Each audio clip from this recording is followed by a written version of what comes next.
Go down, Moses, way down in Egypt land. Tell old Pharaoh to let my people go.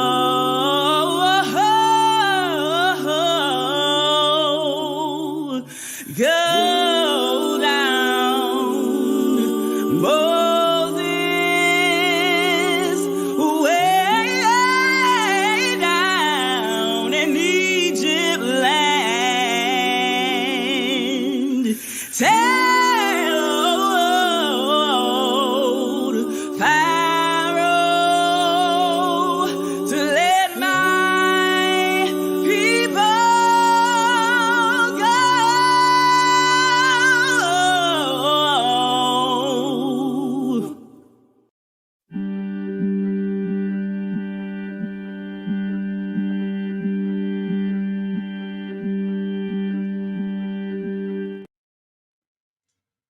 Shalom, shalom, shalom, Shabbat shalom, everybody out there. Y'all know who it is, man.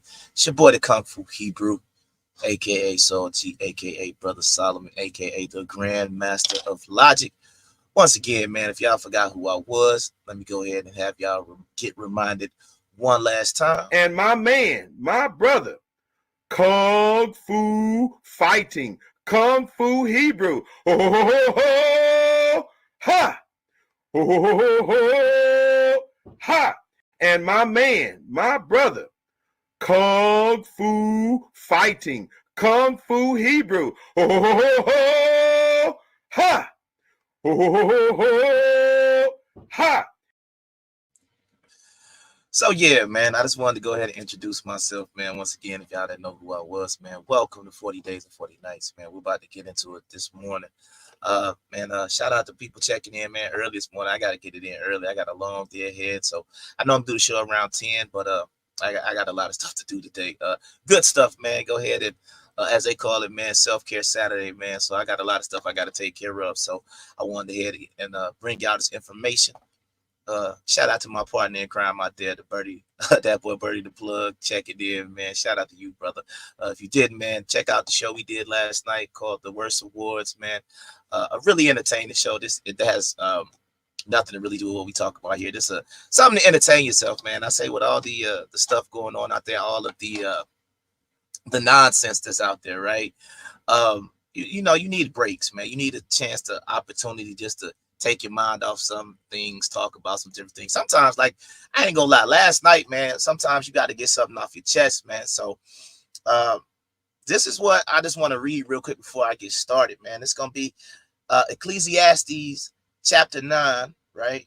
And I just want to read it to you, man, because I think it's some gems in here, and I think it's kind of telling you like what we should be focused on at this point, right? So it says, "For I have taken all this to heart, exploring and examining all, how the righteous, those in right standing with God, and the wise, and their deeds are in the hands of God. No man knoweth whether it will be love or hatred, anything awaits him." So basically it's saying, like, you don't know how anything you're doing in life is going to be received. Some people will love you for what you do. Some people will hate you for what you do. Let's keep reading. It says, "It is the same for all. There is one fate for the righteous and one for the wicked, for the good, for the clean and the unclean, for the man who offers sacrifices and for the one who does not sacrifice. As the good man is, so is the sinner. As he who swears an oath is, so is he who is afraid to swear the oath." So it's basically telling you, like, in the conclusion of everything, man, Everybody has the same fate. Now, I'm not trying to get like real, like cryptic or anything like that, but that's one thing I think we need to understand. Um, you know, I teach here, you need to be righteous for righteousness' sake. You don't need to be righteous, or you don't need to treat people properly, or you don't need to do acts of kindness and things like that, because you're going to get something out of it, right? And I'm talking about when you're dealing with your fellow human beings. I'm saying you should be doing it because it's the proper and right thing to do. It's not even a religious concept. You understand what I'm saying? It's just what you're supposed to be doing while you're here on earth, right? So then it says, this evil is in all that is done under the sun, that one fate comes to all. Also, the hearts of the sons of men are full of evil, and madness is in their hearts while they live, and afterwards they go to the dead. So basically it's saying good or evil, everybody has the same conclusion. But listen to what it's talking about. There are hearts in the sons of men that are full of evil. We know evil people exist. Like this isn't like this is Ecclesiastes, right? So this was written thousands of years ago, but it's very relevant still today, showing you that the people who lived back then still had to deal with some of the nonsense that we deal with today. Verse 4. It says, there is no exemption, but whoever is joined with all the living has hope. Surely as a live dog is better than a dead lion. For the living know that they will die, but the dead know nothing, and they no longer have a reward here. For the memory of them is forgotten. Indeed, their love, their hatred, and their zeal have already perished, and they will no longer have a share in this age in anything that is done under the sun. Right? So verse 7 says, go your way, eat your bread with joy and drink your wine with a cheerful heart.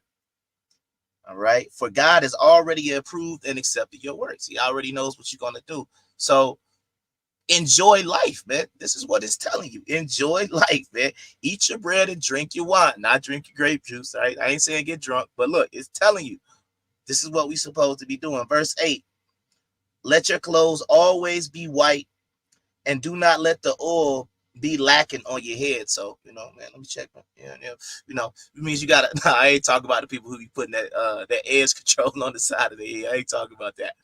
But might even be talking about you need to keep your scalp moisturized. But I'm gonna go ahead and finish it up with verse 9, which is, I like this verse, man, because it helps me a little bit, man. Live joyfully with the wife whom you love all the days of your fleeting life, which he has given you under the sun, all the days of vanity and futility, for this is your reward in life and in your work in which you have labored under the sun. So, man, like I said, it just basically say, hey, enjoy your time while you're here. If you're married, enjoy the time you got with your wife. You know what I'm saying? Because honestly, man, in this type of environment, in this type of world that we live in, man, even that could be something, because number one, you don't know how long they're going to be with you. You don't know how long y'all could possibly be together. Not like in a negative way, but if you have somebody that you appreciate, if you have somebody you love, you need to make sure that they're appreciated, and you let them know that they're appreciated, because you don't know how much time you're going to actually be able to actually enjoy that person. You understand what I'm saying? So if you have a good person, you want to hold on to that good person and do what it takes to make sure that good person stays by you. So I just want to start the show off with that. I normally don't start this show off with scripture, but that Ecclesiastes 9 was kind of coming to me a little bit after last night's show. But let's get into today's show, man. We're talking about idolatry and other deities in the Bible, man, because if you saw my last show where I interviewed the author Edward Dodge, man, we have to be able to understand these things in context, because like it's too many in this. I don't want to. I mean, we can use the conscious community, we can use the intellectual community, we can use the religious community. There are too many times where everybody's looking for a gotcha moment. Everybody's looking for a moment to be superior to somebody else, to say, oh, my doctrine is better than this doctrine, to say, good morning. To say this doctrine is better than that doctrine, to basically, oh, this isn't right. And we always want to try to one up somebody else, right? So the reason why I want to talk about this idolatry and other deities in the Bible, because I think it's very important for something that a lot of times people like to leave out. They like to leave out context, and context always matter in what you're talking about. You can't go take a scripture and say, okay, look at this, and then you don't have it in any sort of context to back up or verify what you're saying. So let me just go ahead and get right into this, man. Number one, there will always be skeptics for believers, right? And let me go ahead and blow this up real quick.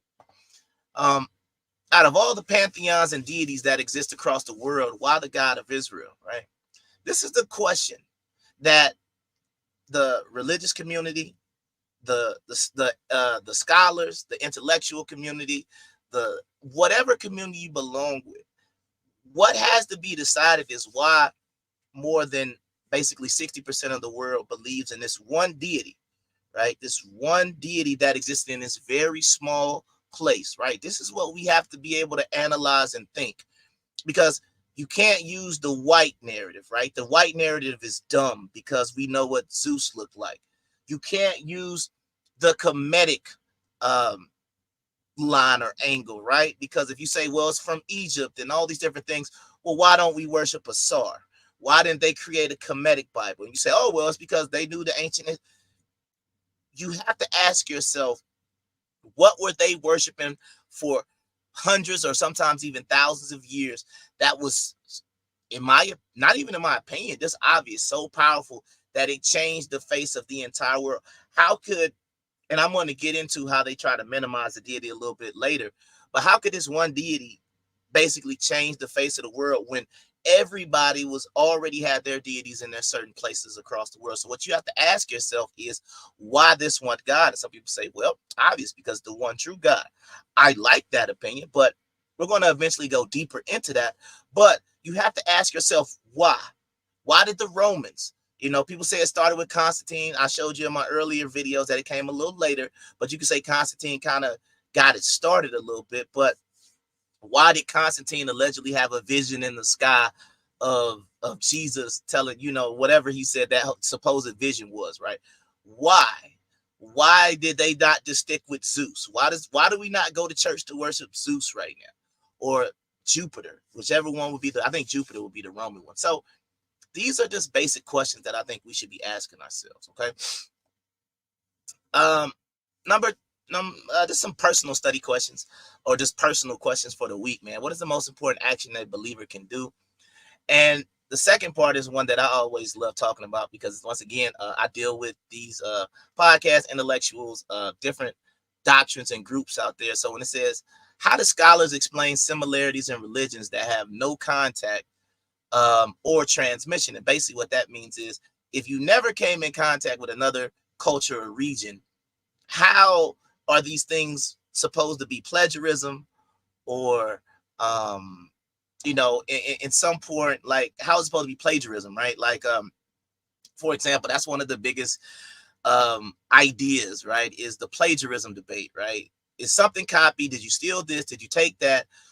Where did this original idea come from?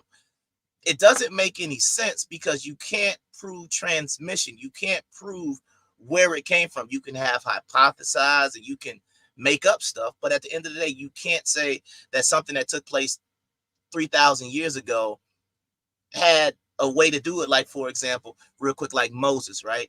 People will say Moses is not a historical person, but they will still say that, but the Bible says you learned everything in Egypt and Moses grew up in Pharaoh's house. So what do you mean? It's like, you can't have it both ways.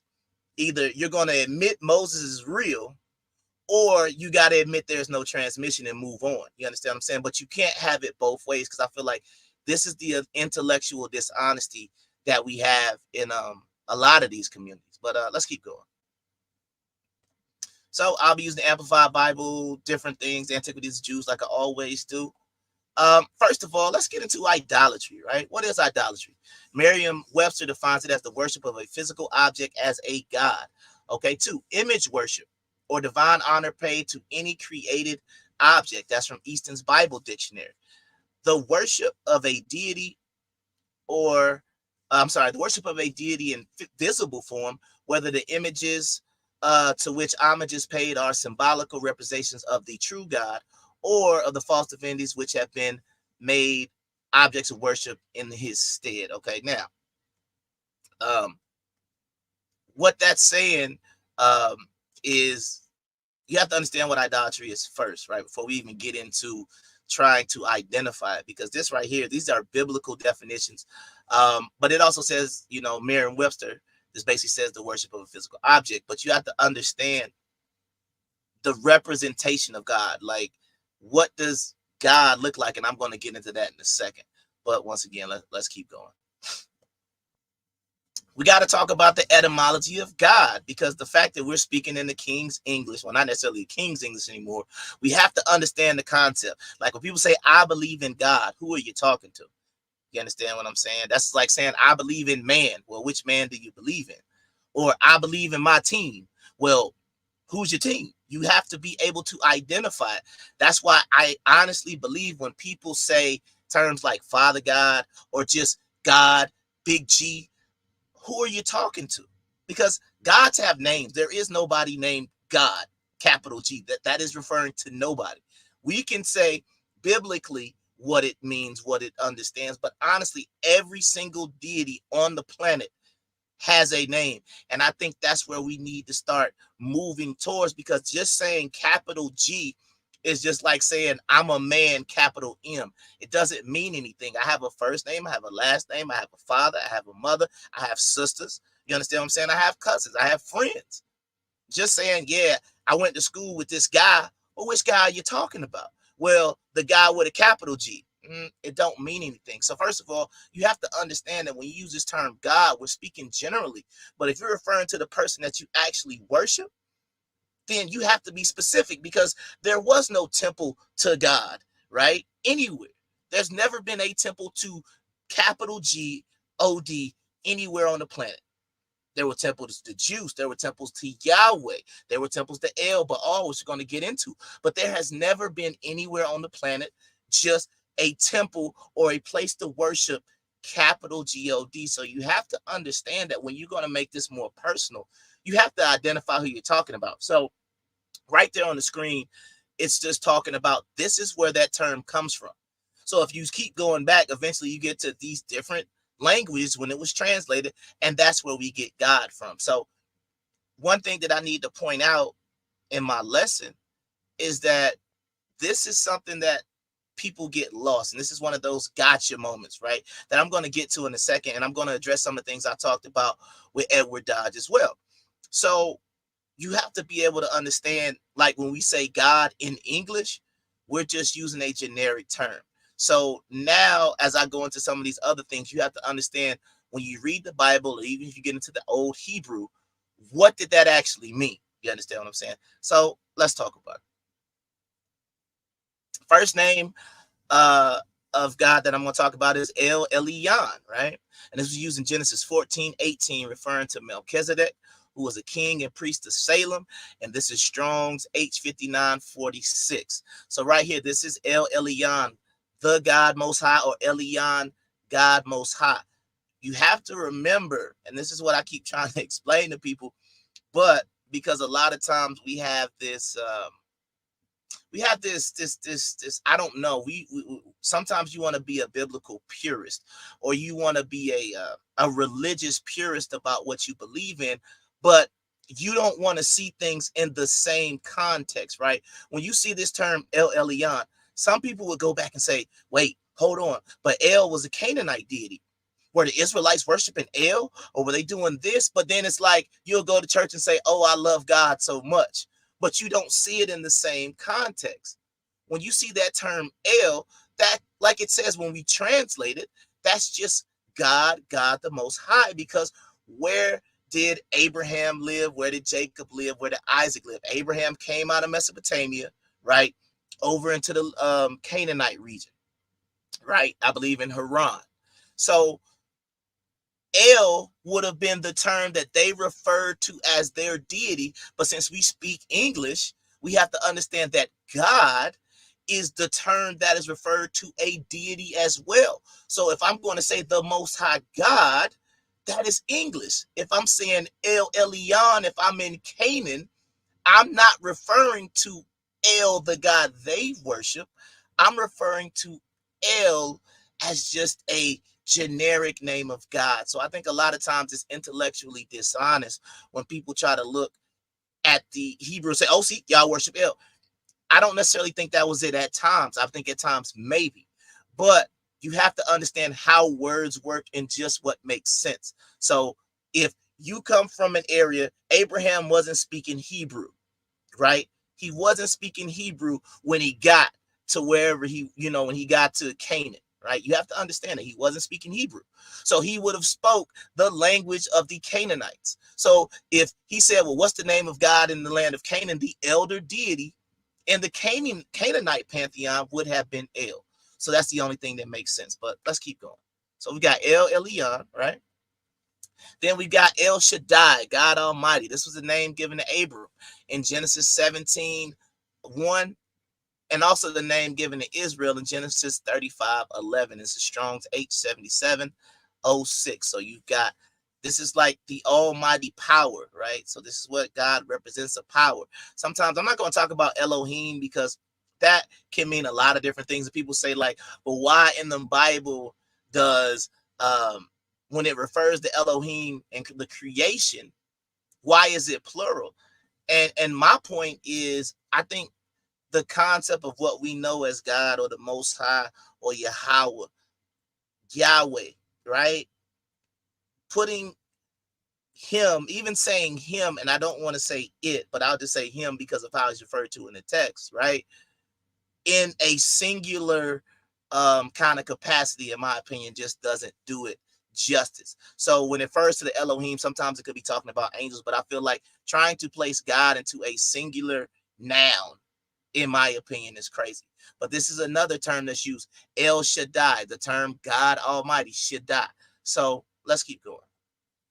Yahweh, Jehovah, Yahweh, Yahweh. Okay. The first time the true name of God, and I put true because this is actually when he's referred to, biblically speaking, the name of God is revealed to someone in the Bible, is revealed, is Exodus 6:3, and that's H3068, but it is first used in Genesis 2 verse 4. All right. And then it also says, depending on the translation, it could also be seen in Mount Moriah in Genesis 22:14, which the term Jehovah Jireh, which means Jehovah will see to it or provide, and that's H3070. So, song that we sing all the time in the church, Jehovah Jireh, my provider, his grace is sufficient for me, for me, for me. So everybody remembers that. So that's where that term comes from, right? So this is a term that is used to identify who you're referring to, right? Because if you just say, I worship God, technically you could be talking about anybody. So let's keep going. So I got to get into some nonsense again that I keep seeing. This Yahweh coin or this Yahweh having a wife thing, right? So let me just talk about it real quick and then I'm going to break it down. So there's a coin in the British Museum from the 4th century BCE with the Hebrew or the Aramaic inscription of YHD or YHY, depending on how you want to read it. And this is from the Yehud coinage. And this is what this is called. So you can Google this, Yehud coinage, right? And coins were found that with the Aramaic description that sometimes pictured with a lotus on one side or a hawk. So once again, we have to look at this in context. So they're saying this is what Yahweh looks like. Now, if you look at it, there is a person sitting on a wheel with a hawk in his hand. But if you look down to the bottom, right, there is a bald-headed kind of person with a beard or whatnot. Or some people say this is who Yahweh is or how Yahweh is depicted. I think, once again, we're talking about what's going on. We have to understand dates. We have to put everything in a certain time frame. So right now, if this was found in the 3rd century, we're talking about in between once the Persians had allowed some of the native Judeans to return back to the kingdom of Judea or Judah. Right, so we're talking about, I believe the Babylonian captivity was around in the 500. I want to say around 521. I could be wrong, but somewhere around 521, right? And so the Persians now make Judah into a vassal state of the Persian Empire, and this is where we get the term Yehud Medinata. I'm not going to go into that right now, but you have to understand what time frame we're talking about. So now we're talking about the Second Temple period, and now we have to understand that Israel has already been taken out for at least 400 years. The Northern Kingdom has already been taken out, right? and nobody knows where they're at. So they're going out of the equation. And all you have left is the tribe of Judah, Benjamin, and some scattered Levites. But if you look into the history of this, we get outside of the Davidic kingdom. I think they say around 400 BCE. Now, some people would disagree with me, but if you look at what scholars say or what can be proven to establish the line, you can no longer really establish that Davidic line. So when you get to the Hasmoneans and the Maccabees and things like that, it's going to be difficult to try to prove that as a Davidic line. Scholarly, okay? Scholarly is going to be difficult to prove that. Now, you can go to the lineage in Matthew 1 and try to link Jesus all the way through. However, I believe that's going to be a difficult thing to do because of that Davidic line. But I'll get to that on another lesson. I just wanted to throw that out there. And secondly, right, this is this depiction of allegedly Yahweh and his Asherah on the left, which is basically trying to say that God had a wife and that it was taken out out of the Hebrew Bible. An Oxford scholar named Raphael Patai said that God was married to Asherah. This is basically where it comes from. A couple of scholars at Oxford said God had a wife, and then it basically just flowed, and people kind of ran with it. I don't believe that God had a wife, but I do understand the concept, because if you look at most cultures, there is either a Trinitarian concept or there is a creator deity and he has some sort of consort or wife or somebody with him. Okay. But once again, I think this is dumb, because the other thing about it, when they found it, it's like people don't understand that propaganda exists. So if you see Yahweh and his wife, or you see this, somebody could just draw anything, but it's just like, this was not something that was worship. This even looks like propaganda. So you might see this dumb picture floating around and say, oh yeah, Yahweh had a wife. This is stupid, right? This is just dumb. If you want to take this and say, oh, well, this is what Yahweh, it just doesn't make any sense. All right. So Abraham in the book of Jasher, right? In Genesis 11:28 says Abraham was from Ur of the Chaldees. All right, in the book of Jasher, that's in the Apocrypha, has a story about Abraham placing food in front of his father's idols. Says Abraham came from Ur of the Chaldees, which is in Mesopotamia or Sumer. So the god of Ur was named Nana, Suin, or Sin. Also, Marduk would have been an important deity in that Sumerian region as well. All right, so right here, I just wanted to point out something. If you look on the left, right, this is a chart that I made that basically shows, like, in my opinion, the righteous kings of Israel. So you had Saul, like, and as far as being righteous, I mean like idol worshipers. So you had Saul, David, Solomon, Asa, Jehoshaphat, Hezekiah could be on there, and I might be missing maybe one or two more, but let's just say you have 5 or 6 kings. If you look on the right, everybody else worship idols. So you have to ask yourself, there has to be something to this idol worship. Otherwise, why does it keep saying throughout the book of Chronicles, throughout the book of Kings, that they keep worshiping it, or they left these poles up? Because me and Edward Dodge talked about, when it talks about these poles, that was the symbol of Asherah, right? So they're worshiping some other deity. So I don't understand why there would be an issue with talking about idolatry in the Bible. Like, it doesn't make any sense that you wouldn't want to talk about, like, no, they always were worshiping Yahweh. It just doesn't make any sense. Okay.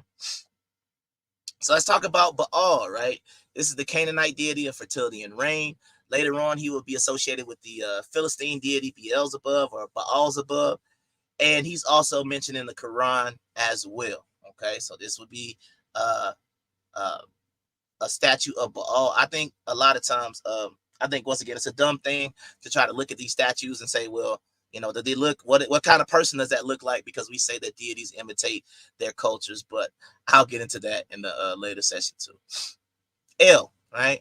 In common term for a deity in Semitic language, the elder god of the Canaanite pantheon, the wife of Asherah and others, the father of Baal, and sometimes symbolized as a bull. So right here, this is why when you're coming out of the land of Egypt, this is a possible representation. When they said build the golden calf, now they could have necessarily been referring to El, because sometimes he symbolized as a bull. So this could have been El worship coming out of Egypt. Okay, but we don't know. It just said he built a golden calf. It doesn't necessarily say who the golden calf was, but obviously they had some sort of knowledge of this bull or this golden calf that was created. But I'm going to talk a little bit more about that. But this is El. This is what he looked like, and yeah, we'll get into it.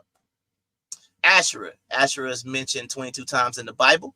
She is associated with a wooden object identified with her worship. She is also the goddess of fertility and the mother goddess. Okay, she was a consort to El and mother of at least 70 gods. So right here, when you start talking about these Asherah poles and things like that, when you start reading through the book of Chronicles and the book of Kings, this is who it's referring to. This is who they were worshiping at the time. Okay, Hathor, or the Apis bull. Now, since if you go along with the biblical narrative, when the Exodus was occurring somewhere around 1450 something BCE, you have to understand that the Egyptians were also going to be in play when we start talking about the creation of the golden calf in the wilderness, right? So Hathor is sometimes depicted as a cow, right? But you also had the Apis bull, and if you remember, the Apis bull was what they made the later Ptolemaic deity Serapis, when I believe they mixed the Apis bull and another local Kemetic deity. All right. So right now, man, you could take a quick Google break, but actually, what I want to do is I don't want to take a quick Google break, man. What I want to do, man, is thank the first sponsor of Libre TV, 40 Days and 40 Nights, man. My cousin, man.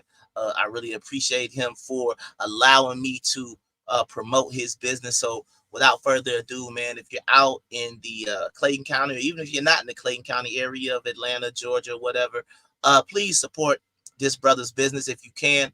I'm gonna let the food speak for itself. You can go to his website. You can order through Uber Eats, DoorDash, man. Please support this business. Let me go ahead and play this video for you.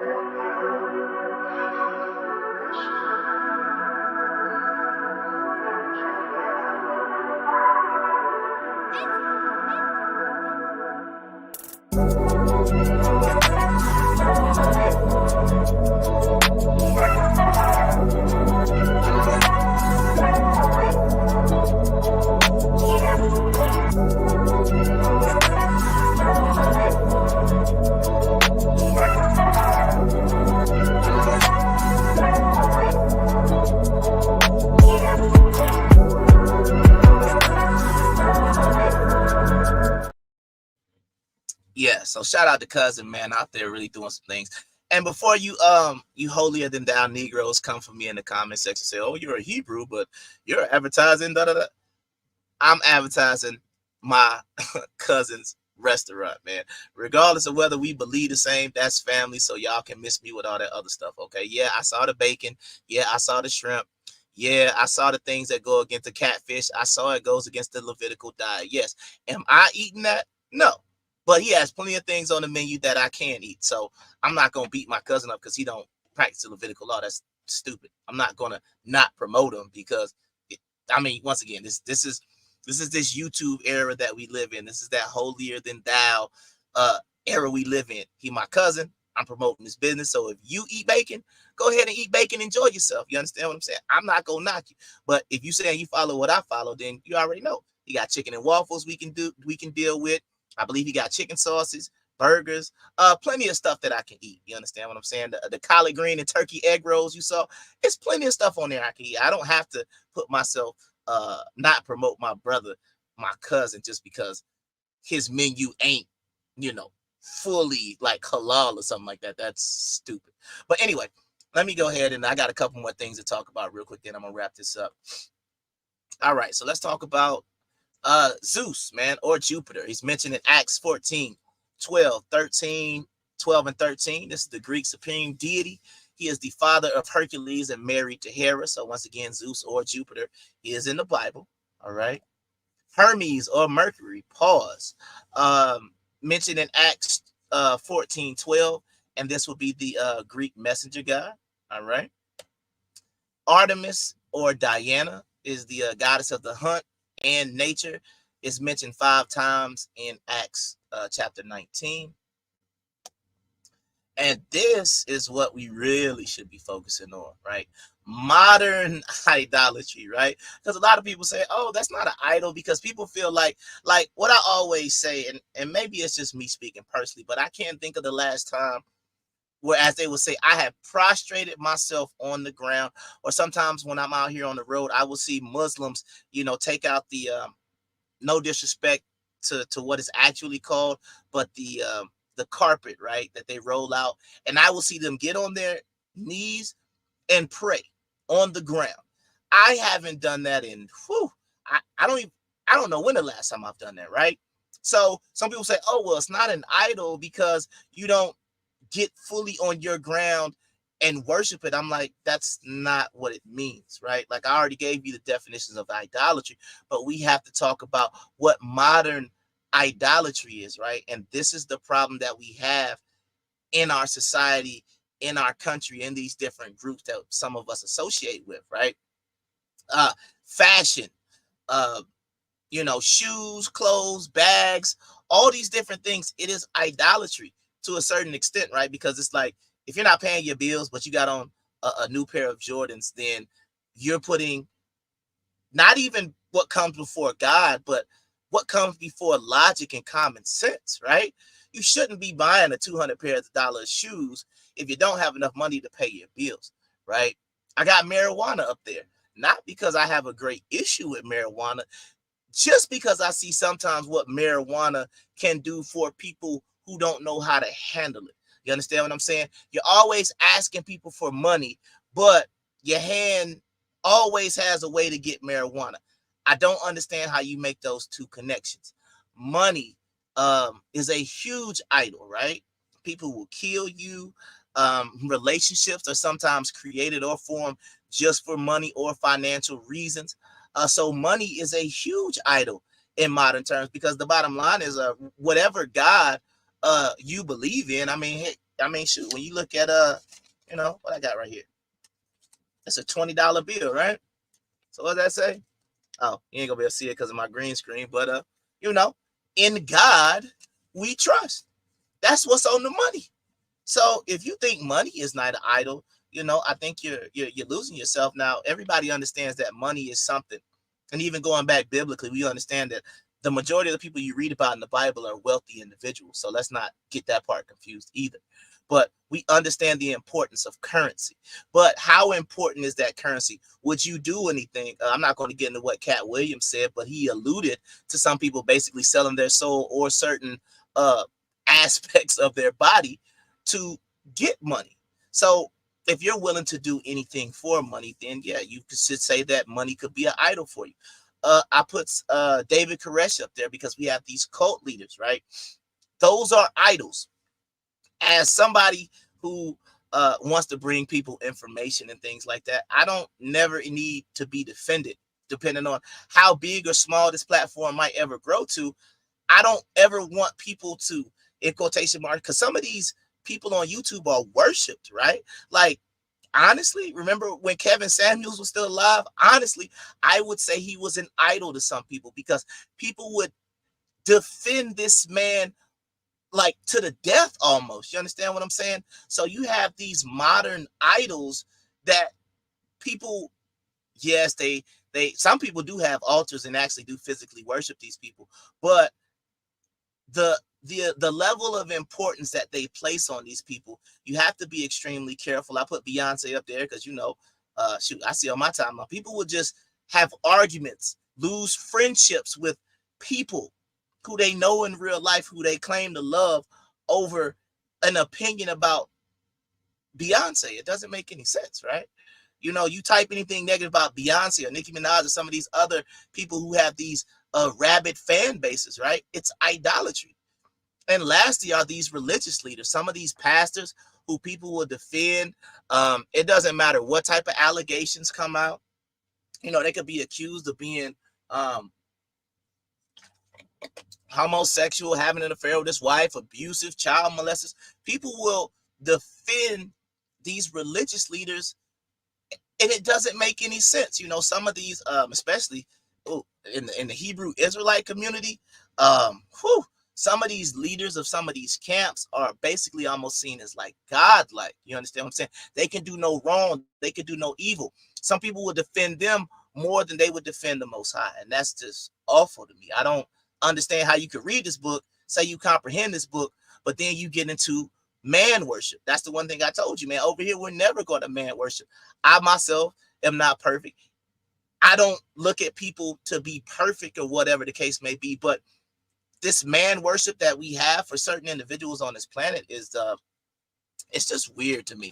So you want to make sure you're avoiding this modern idolatry as well. Sometimes the relationship that you want or the relationship that you in could be a form of idolatry as well. If you are putting your relationship, this person that you're dealing with, before your personal well-being, that could almost be a form of modern idolatry. Not in the form that we're talking about from biblical times where you're actually worshiping other gods, but the concept of putting something else before yourself, putting something else before your own self well-being. Now, I would say I don't consider that with children, right? I feel like that's how it's supposed to be.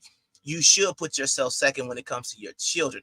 However, right, once your children start to get grown, you understand what I'm saying? And you're still holding them in that idol-like position, because, you know, I love my niece and everything. She's a baby. She needs a mother, right? So that's not idolatry if my sister is sacrificing for her daughter, right? And we even use that term sacrifice, right? That's what we used to do to idols. That's what we used to do to the Most High. We would sacrifice, right? So I don't consider in that aspect idolatry.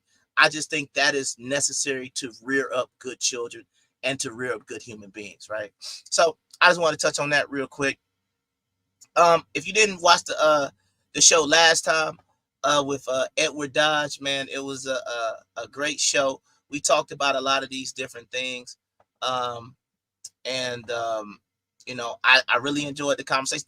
Didn't necessarily agree with everything he said, because he wanted to talk about the idol worship that we had back in the days of Israel, and they were polytheistic and things like that. But I think what we're seeing is these blended cultures, because this is the one thing you have to understand when you choose and you make that conscious choice to believe in this book. You have to also believe that this book was written at different periods of times, that this book is a compilation of other books from different time periods, from different authors, all placed together by an organization, not by God, but by man. So when we're looking at all of these different things, you have to be able to understand what, number one, you're looking at, and number two, be able to understand it in a historical context and in a logical context, because I think a lot of times we only want to see things biblically from this time period, just as a religious standpoint. So, like I said, man, I think we just gotta, like I said, we gotta start looking at things a lot more logically, look at things a lot better, and that's just the way I look at it. So if you haven't already, man, make sure you like the show. If you haven't already, man, make sure you put your notifications on all, right? I don't go live a lot on this channel, so you know, that way anytime the show goes live, you can get your notifications. But man, all I can say out there is, man, I hope everybody has a happy Sabbath, and you know, what else I have to say? I think that was pretty much it, man. So until the next time, I see y'all, man. Y'all be safe out there, and Shabbat Shalom.